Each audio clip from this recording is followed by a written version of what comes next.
Now that concerns over the Greek fiscal crisis have abated, at least for now, U.S. investors might do well to focus on our own shores, specifically states like California, Illinois, New York. An SEC advisor argued in a recent blog post that municipal bond defaults could set off a systemic crisis, which itself, his blog post that is, reignited the debate over munis. Here to pick up on that debate is Natalie Cohen, founder of National Municipal Research, and Fred Sheehan, author of GREENSPAN'S Bubbles, The Age of Ignorance at the Federal Reserve. He also wrote an article in late September predicting a municipal bond collapse similar to the subprime collapse. Thank you both for joining us. We really appreciate it. Thank you. So, Natalie, let's start with you. Do you think that we are going to see a wave of defaults across the country, and what then could be the ripple effect from that?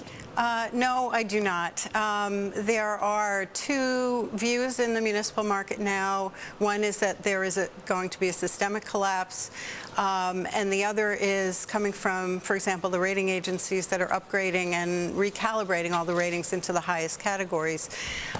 There are 89,000 municipalities in this country, about 30,000 bond issuers, and they each run to different drummers in each of the states, so there's very little homogeneity like you would find in the subprime markets.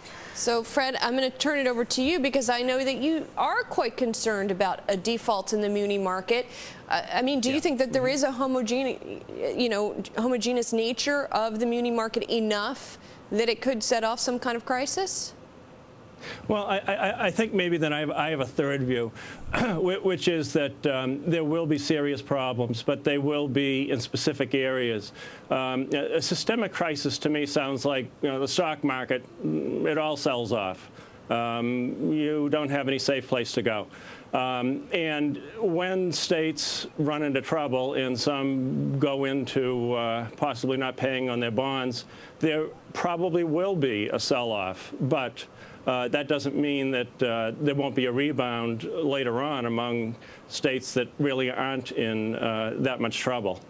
Well, Natalie, these munis are pretty widely held, especially among people that don't necessarily think that they are any kind of a risky investment. Right. So what's the danger here, even if you don't get a systemic collapse, if you just start to have some defaults?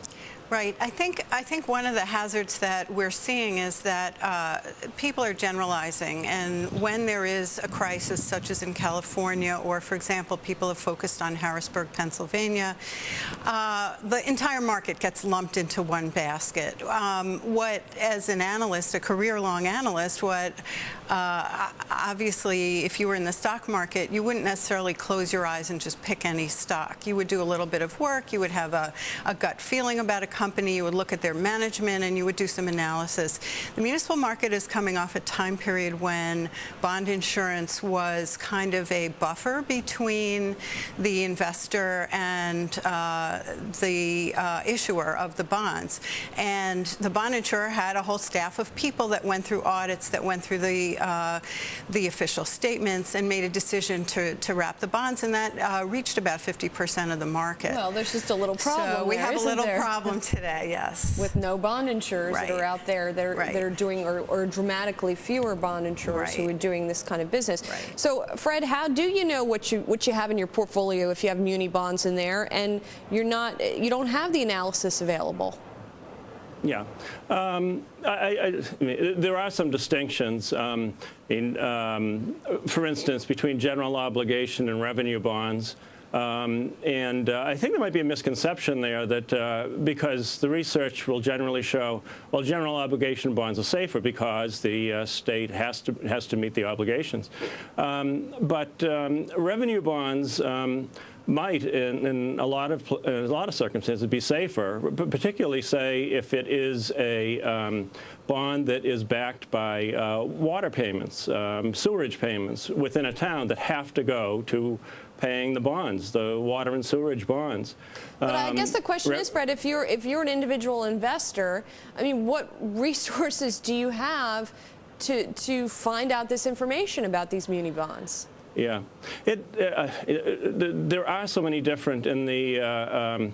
It's difficult, particularly if it's a municipal bond investor who is investing for income.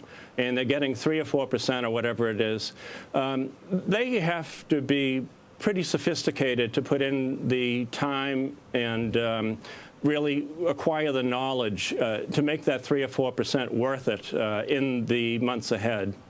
And yet, Natalie, you could argue that probably most of the people aren't that sophisticated. I mean, the muni market is a huge market, and it's unlikely that everyone who's buying these things is doing that kind of research. Right.